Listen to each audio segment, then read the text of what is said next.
You're a fake. Just kidding. Do you ever feel like that though? Let's go through these slides. Overcoming imposter syndrome. What is that? You are not alone in feeling like a fraud. If you have ever felt like a fraud, I have. Imposter syndrome. There's a name for it.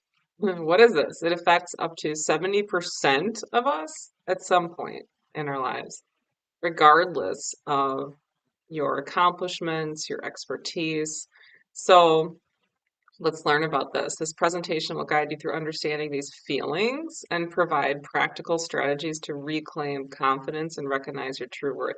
I have a funny story, which is that at a previous job years ago, like I was promoted, all of this.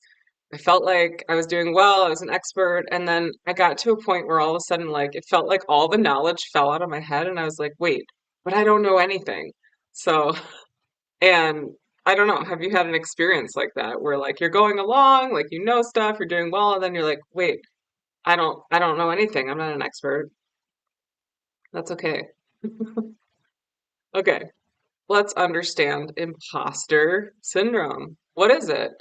It's a psychological pattern where you doubt your accomplishments and fear being exposed as a fraud. So we're worrying about how we're being perceived, right? And we need to let go of that. Like it doesn't matter. It matters the insides, right? Despite external evidence of your competence, or I would throw in there also that like when my anxiety flares up, I do feel like I forget stuff. And I feel like everything fell out of my brain, almost like my knowledge, right? And it's still there, it comes back. But just in case you relate to that as well, like that can happen, right? Like you might feel like, I don't know anything in this moment. It will come back to you once you settle your system, right? It's not a character flaw or sign of inadequacy. It's a common response to achievement and growth. That's really interesting. It's a common response. Imposter syndrome, feeling like a fraud, is common to feel that way as a response to growth, to achievement.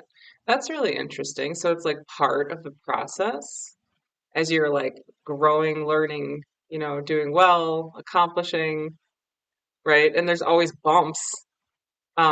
It's part of the process to feel like, am I a fraud? Okay. These feelings intensify during transitions.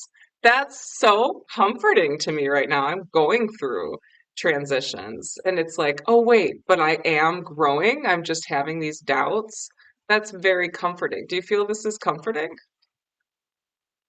It's nice to know we're not alone, right? Like I kind of see no point in like being alive and not sharing this stuff. And don't get me wrong, like when I'm struggling, like I also want to hide. I don't want to share it. But also like let's share this stuff because we're all the same, you know? So imposter syndrome, feeling like a fraud can come up during transitions, new jobs, promotions, entering unfamiliar territory. Who struggles with change? Like I love excitement, right? To some degree. And also, like, change is hard for me. Is it hard for you? Paradoxically, the most capable people often experience it most intensely because they're acutely aware of what they don't know. This feels wonderful to hear too, right? Like, if you're doubting yourself, if you're like, I'm not an expert, I feel like a fraud in a way that's like you're being honest, right? And like you do have knowledge, but like you're also aware of so much that you don't know. And that's a good thing to be aware of that rather than like somebody who's like, I know everything, right? When they really don't. That's a little bit scary. Okay. Common thought patterns. Attributing success to luck or timing rather than ability. Fear that others will discover you're not as capable as they think. This is awful, right? Like, I have been there and I hate being there. Like, for me, it's all about when I'm off, coming back to my consciousness. If I'm seeking external approval, finding it within myself, like, yes, getting connection with people, but not like grasping out here because when I'm doing that, when I'm in my ego, like it's awful. It just feels awful, right? Find it within. but let's support each other. Does that make sense? Let me know what you guys relate to. Discounting praise, focusing on perceived failure. So, okay, great stuff here, right? Discounting praise, like take it in. Like the next time somebody says either a big or small compliment, right? Like, oh, I like your earrings, or wow, you really did a great session, or, instead of like, oh, I like your shirt as well, or, like throwing it back. Some people do that, many people. Um, oh, it was nothing. Like, I just threw it together, like deflecting. Don't say, just say thank you and take it in, like to your heart. Be like, even if you can without it feeling too weird, like close your eyes, like take that in. You know, you did a great job, right? Like practice receiving.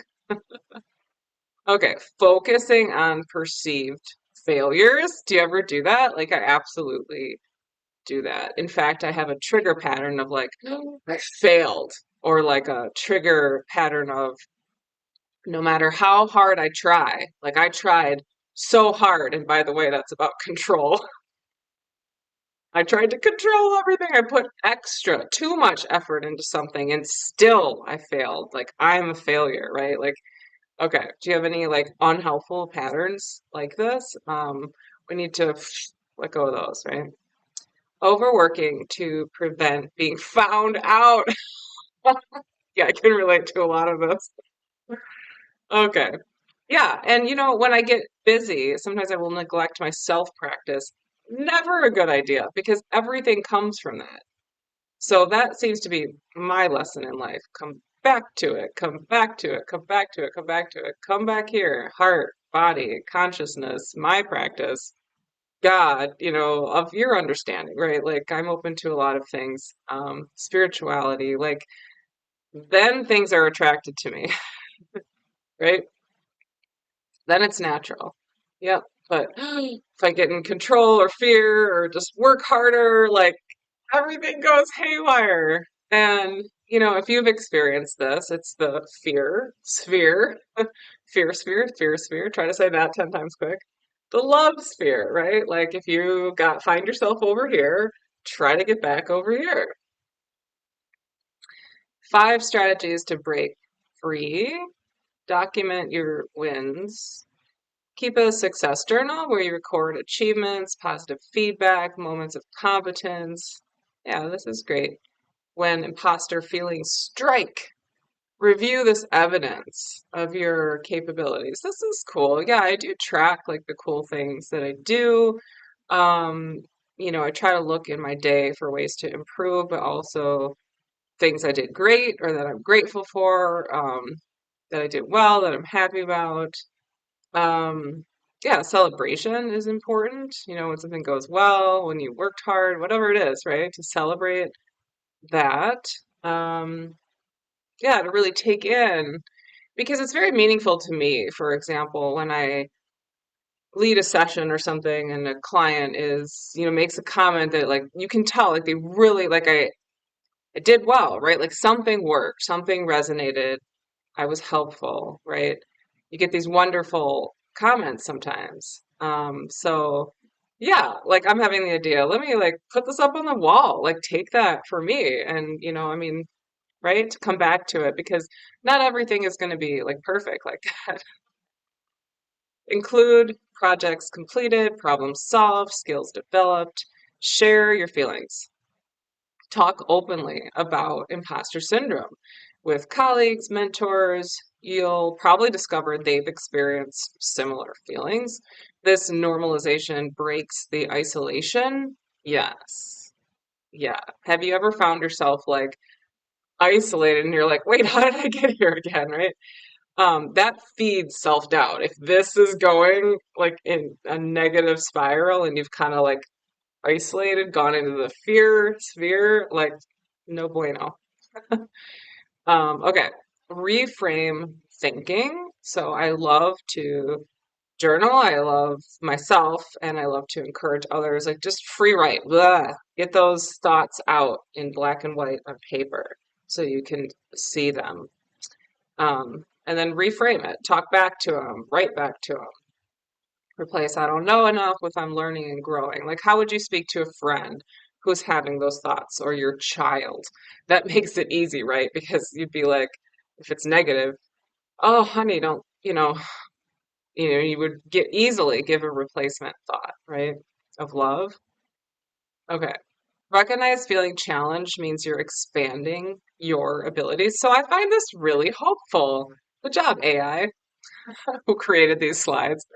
Perfectionism feeds imposter syndrome. Okay, I can relate to this. I'm in the chronic fatigue community as well, and I do find that with my Soma breath practice, I got more energy, but I still struggle with fatigue. And perfectionism is a big part of the character traits that tends to be in a person who gets fatigue, right? Like chronic fatigue. So yes, I relate to this as well. Embrace being a work in progress. Like my boyfriend says, just be a little bit better today than you were yesterday, right? Okay, set realistic standards. Distinguish between healthy striving and perfectionism. Set achievable goals, celebrate incremental progress. And for me, sometimes I can do a lot, and sometimes I have to bring it way down. Like, really, like 5 minutes at a time, right? Like it might be, a big deal to take a shower, right? One day, whereas another day, like that's, I could focus much larger. So take account of like where you are today, and that's what you reward, right? Like it depends where you're at. Um, Remember, mastery is a journey, not a destination. Nobody knows everything, even experts in their fields. And what are you attracted to, by the way, in people? So I'm attracted when people don't come across like they know everything. Like I am attracted to intelligence, but I like, especially on controversial issues, I love when someone has their opinion and thoughts and feelings, but they also like consider other stuff. It's not like it frustrates me so much, for example, with like religion, politics, right? When most people seem to be like, this is what it is, and those people are bad. Like that frustrates me, right? So what attracts you? Like, do you also like that when somebody's like, this is my thoughts, these are my thoughts, but I also listen to this other thing or could understand that or put on their shoes or, like this. I don't know everything. I don't know. Personally, that's how I feel. Mentor others. Teaching what you know reinforces your expertise. Yeah, these are great. These are really, really good tips.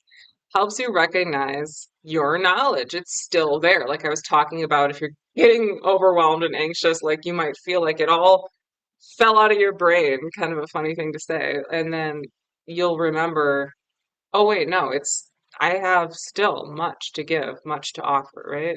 Much knowledge, and much to learn, and that's a beautiful thing. Like you don't need to know everything, right? Mentoring provides perspective on how far you've come and reminds you everyone starts somewhere. Your experience has genuine value. Absolutely. No matter who you are out there, like your experience absolutely has value. And frequently also I like to learn from or give to, right? Somebody who's just a little bit ahead of me, maybe not way ahead of me in a certain area, right? Because we all are ahead or behind each other in different areas. But like somebody who's slightly farther than me on a path of whatever it is, right? Spirituality, whatever it is. Sometimes I like that instead of somebody who's like way over here, totally enlightened, right? Or, and then me helping someone who is in a position or kind of a mind state of maybe where I was a year ago or something, right? Pulling that person forward. Your path forward. My company is called Emerging Forward. So I like this. This is what Soma breath did for me when I discovered breath work. Boom, I could go forward. Like I didn't even realize I was like stuck like in a spiral like this, and then so it was pretty exciting.